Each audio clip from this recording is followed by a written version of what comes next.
नमस्कार, मी विशाल परदेशी. या बुलेटिनमध्ये आपलं सगळ्यांचं स्वागत. सुप्रभात. सुरुवात करूयात महत्त्वाच्या बातमीने. राज्याला हादरवून सोडणाऱ्या हिंगणघाट इथल्या प्राध्यापिका जळीत कांड प्रकरणाचा अंतिम निकाल जो आहे तो आज येणार आहे. हिंगणघाटच्या जिल्हा आणि अतिरिक्त सत्र न्यायालयात याबद्दलची आज सुनावणी होईल. आजच्या निकालामुळे शहरासह दरोडा गावात कडेकोट पोलीस बंदोबस्त ठेवण्यात आला.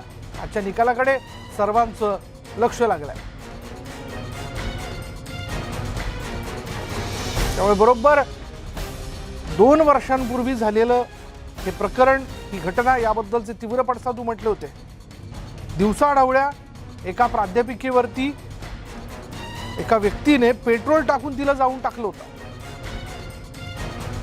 कॉलेजमध्ये जात असताना या पीडितेला त्यांनी पेटवलं.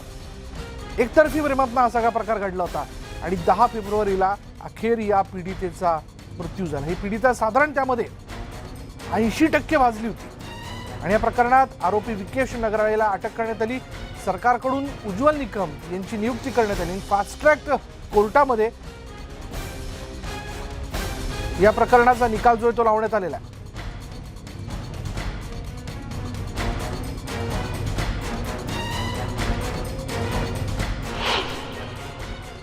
आणि याच विषयी बोलण्यासाठी आपल्याबरोबर आहेत आमचे प्रतिनिधी, वर्डेचे प्रतिनिधी नरेंद्र मते आणि नागपूरहून आमचे प्रतिनिधी तुषार कोहळे देखील. सुरुवातीला मी नरेंद्रकडे जातोय.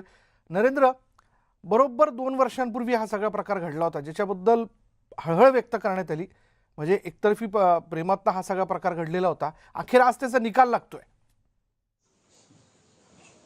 विशाल, नक्कीच गेल्या 2 वर्षापूर्वी हा क्रूर प्रकार झाला होता आणि या घटनेमुळे अख्ख्या देशात तीव्र संताप व्यक्त केला गेला होता. महिला पुरुष रस्त्यावर उतरले होते आणि आरोपीला, या क्रूर नराधमाला फाशीची शिक्षा व्हावी यासाठी मागणी लावून धरली होती.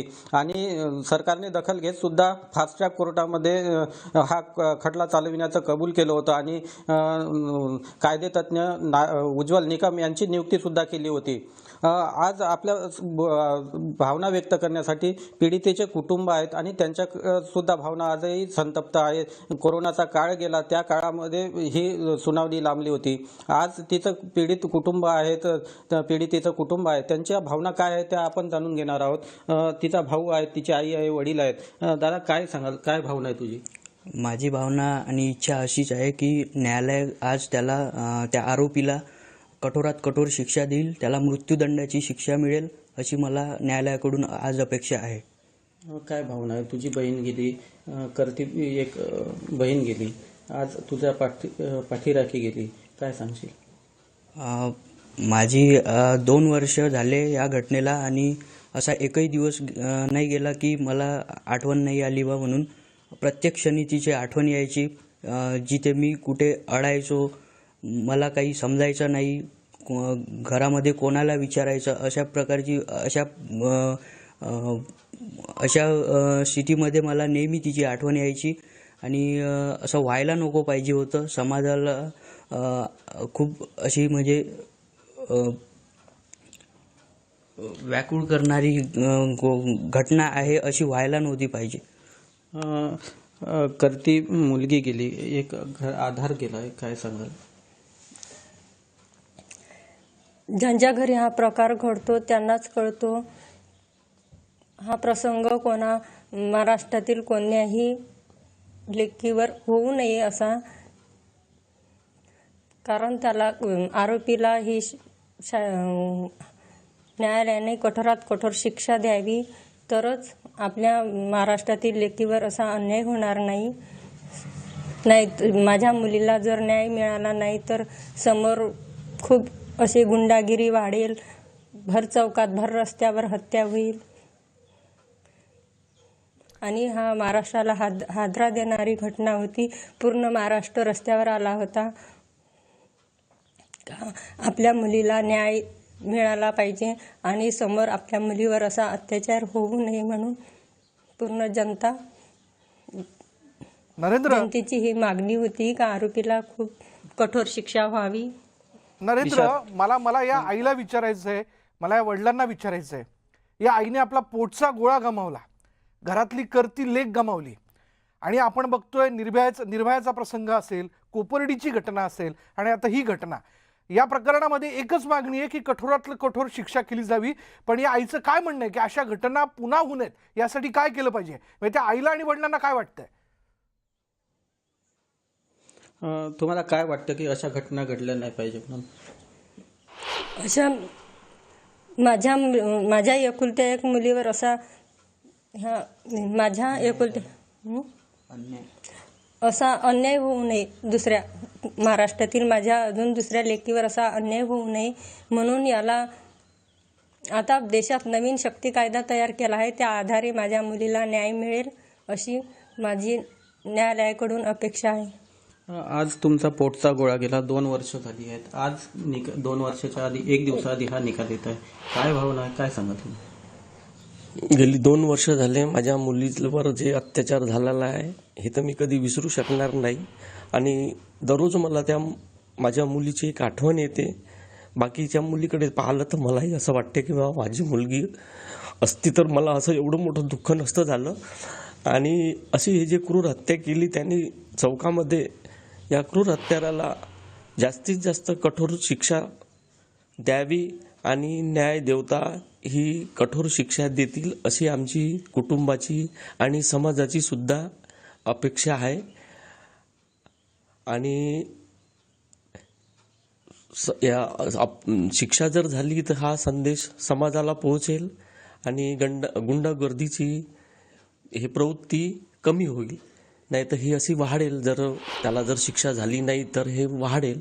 आणि आता माझी तर मुलगी गेलेली आहे, मुलगी तर मला मिळणार नाही, पण माझ्या ज्या लेकी आहे समाजामध्ये यांना सुद्धा अशी म्हणजे घटना अशी झाली नाही पाहिजे म्हणून न्यायदेवतावर आमचा पूर्णपणे विश्वास आहे. पीडितेचे नातलग सुद्धा आहे, त्यांची सुद्धा काय भावना आहे ते सुद्धा आपण जाणून घेणार आहे. काय नरेंद्र मते साहेब, असं आहे की आज त्यांच्या आईच्या तोंडातून शब्द सुद्धा निघत नाही. म्हणजे घटना इतकी ताजी आहे, म्हणजे जरी या घटनेला 2 वर्ष पूर्ण झालेले असेल तरी आईवडील इतके सुन्न आहे आणि त्याचे भाऊ म्हणा, त्याचे सर्व आम्ही कुटुंब, त्याच्यात कठोरात कठोर कारवाई याच्यात सरकारने आणि न्यायालयाने द्यावी अशी आमची भावना आहे. एकंदरीतच विशाल यांची भावना जी आहे तर ती तीव्र आहेत आणि कठोरात कठोर जो कायदा बनविण्यात यावा आणि कठोरात कठोर अशी शिक्षा द्यावी अशी यांची एक मागणी आहे. नरेंद्र, आपल्याबरोबर आपले नागपूरचे प्रतिनिधी तुषार कोळे देखील आहेत. तुषार, या प्रसंगानंतर सबंध महाराष्ट्रामध्ये तीव्र प्रतिक्रिया उमटल्या. म्हणजे दिवसाढवळ्या हा प्रकार घडतो. बरं, असा हा मी पहिला प्रसंग नव्हता. यापूर्वी अशाच पद्धतीने कुठे एखाद्या तरुण मुलीवरती ॲसिड फेकण्याच्या घटना घडल्या किंवा कुठल्या तरी मुलीवरती धारदार शस्त्राने हल्ला केल्याची देखील घटना घडलेली आहे. पण या घटनेनंतर पुन्हा एकदा एक प्रश्न उपस्थित झाला की महिलांची सुरक्षा आणि काय म्हणूयात की कोणीही एकतर्फी प्रेमातनं अशी मनमानी करू शकतो. आणि आज आपण बघतो या प्रकरणाचा निकाल लागतोय. तुषार, विशाल, या घटनेला आपण एक घटना म्हणून किंवा एक गुन्हा म्हणून नाही बघावं तर एक सामाजिक समस्या म्हणून बघायला पाहिजे. हा सामाजिक गुन्हा आहे, कारण की अशा प्रकारच्या घटना महाराष्ट्राच्या इतिहासामध्ये याआधी कधी घडलेल्या नाही. जर का तुम्हाला बघायचं असेल तर या घटनेमध्ये एक गोष्ट आपल्याला पाहायला मिळते की एक प्राध्यापिका जी शिकवणी वर्गासाठी महाविद्यालयामध्ये जात असते आणि ती जात असताना एक नराधम तिच्यावर पेट्रोल ओतून तिची हत्या करतो. म्हणजे मी त्या घटनास्थळावर आहे. अशीच ती सकाळ होती 3 फेब्रुवारी 2020ची. आणि त्या सकाळला त्या समोरला जो ओव्हरब्रिज दिसतो आपल्याला, त्या ओव्हरब्रिजला जो नांदुरी चौक म्हणतो तिथे ती आपल्या दरोडा गावावरनं बसणं आली होती आणि खाली उतरली होती आणि तिथनं ती पायी येत होती. पुढे आपल्याला तो एक बाईक स्वार उभा दिसतो, ते घटनास्थळ आहे. तिथेच तो विकेश नगराडे उभा होता, तिची वाट पाहत होता. आताही आपण बघू शकतो की हे जे महाविद्यालय आहे, या महाविद्यालयातल्या विद्यार्थिनी आपल्याला येताना दिसतात. अशीच ती पायी येत होती आणि हा विकेश नगराडे त्या बाजूला तिथे उभा होता. जशी ती आली त्याने बाटलीमध्ये जे पेट्रोल होतं बरं तुषार, मी जरा तुला थांबवतोय. आपल्याबरोबर विशेष सरकारी वकील उज्ज्वल निकम सर आहेत. निकम सरांकडे आपण जाऊया.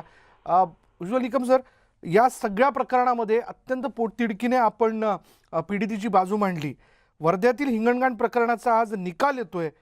काय आपण आपली प्रेयर न्यायालयासमोर ठेवली आहे? आज न्यायालय सर्वात प्रथम आरोपी दोषी आहे की नाही हे न्यायालयाचा निकाल जाहीर करणार आहे. सरकारतर्फे जो आम्ही न्यायालयात पुरावा दाखल केला तो पुरावा न्यायालय स्वीकारला. न्यायालयाने ग्राह्य मानला तरच न्यायालय त्याला दोषी ठरवेल. अर्थात न्यायालयाला जर तो ग्राह्य वाटला नाही तर न्यायालय त्याला दोषी ठरवणार नाही. म्हणजे प्रथम न्यायालयाला या गोष्टीवरती निकाल करायचा आहे की आरोपी विकेशने या प्राध्यापक अंकिताचा निगूढपणे खून केला हे सरकारी पक्षाने सिद्ध केलं किंवा कसे, याच्यावरती हा निकाल होईल. हा निकाल झाल्यानंतर मग शिक्षेचा प्रश्न उपस्थित होतो. पण निकम सर, 64 सुनावण्या झाल्या, त्यापैकी आपण 34 तारखांना स्वतः उपस्थित होतात. त्यात 77 साक्षीदार होते आणि त्यापैकी 29 साक्षीदारांची साक्ष नोंदवण्यात आली. वेगवेगळे खटले आतापर्यंत आपण हाताळलेले, आपला अनुभव काय सांगतो?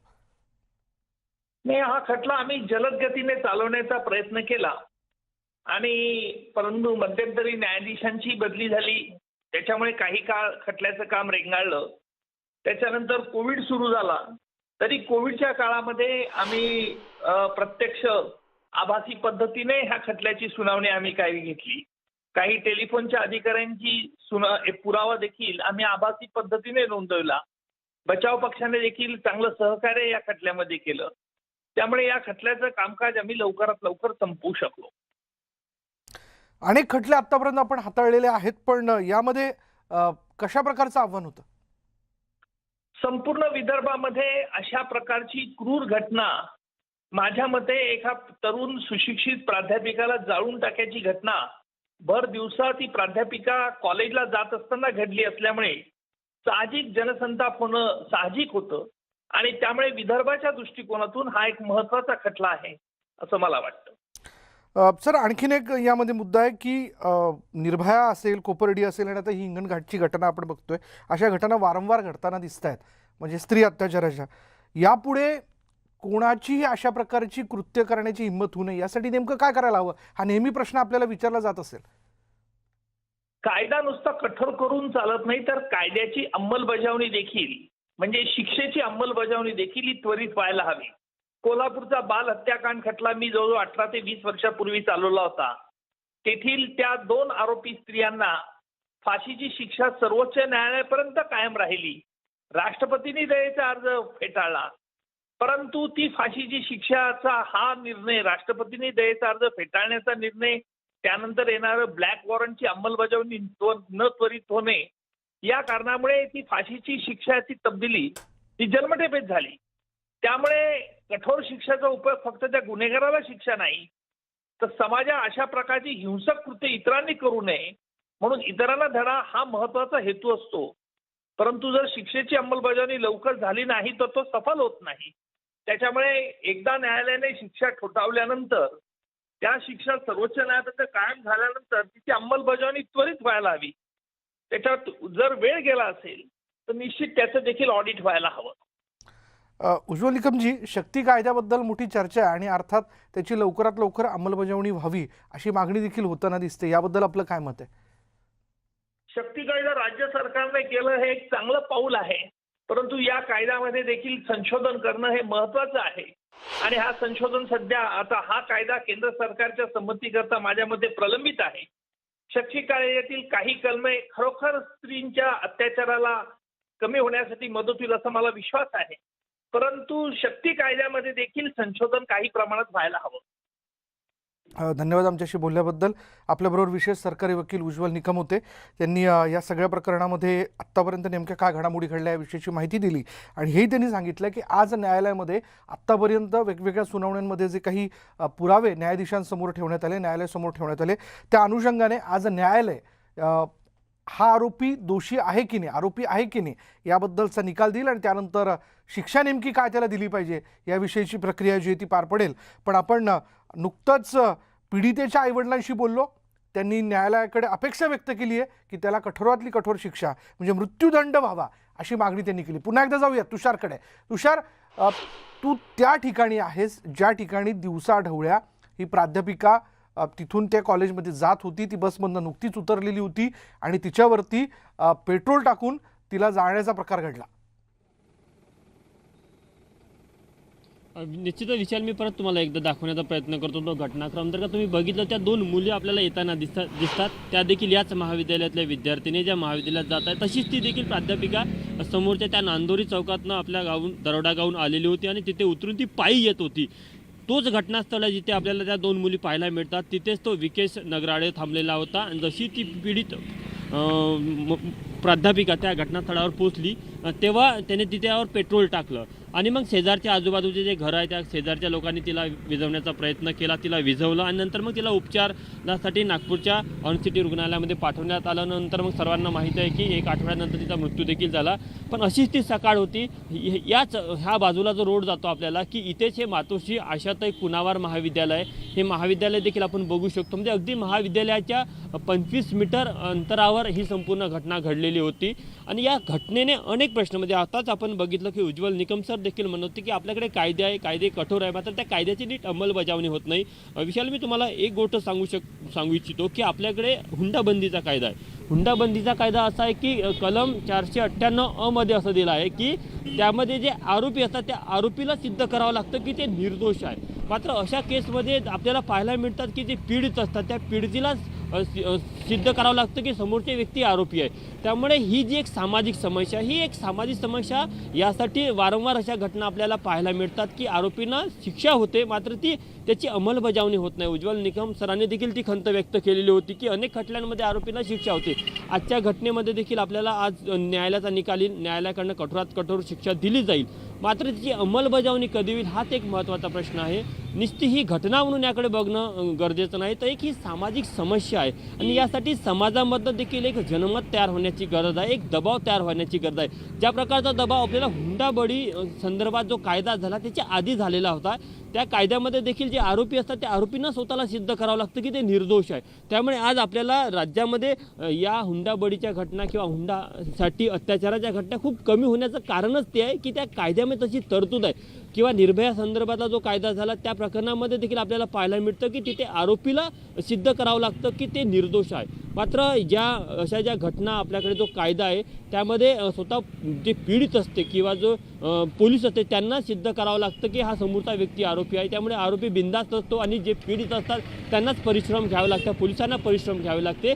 त्यामुळे कुठेतरी समाजातनं एक मागणी येत आहे की अशा प्रकारच्या ज्या घटना घडतात त्या परत घडू नये यासाठी कायद्यामध्ये अशा प्रकारे तरतूद असायला पाहिजे की आरोपीला स्वतःला पुढाकार घेऊन स्वतःला निर्दोष असण्याचं सिद्ध करायला पाहिजे. दुसरी महत्त्वाची गोष्ट की फक्त ही घटना म्हणून याकडे बघणं गरजेचं नाही, ही एक सामाजिक समस्या आहे. आणि मागच्या महाराष्ट्राच्या इतिहासामध्ये जर काय बघितलं तुम्ही तर मागच्या 20 वर्षापासून अशा घटनांचं प्रमाण आपल्याला वाढताना दिसत आहे. म्हणजे प्रेम किंवा एकतर्फी प्रेम या घटना महाराष्ट्रात किंवा देशामध्ये आधी समाजामध्ये नव्हत्या असं नाही, होत्या, पण त्याची तीव्रता इतकी पाहायला मिळत नव्हती.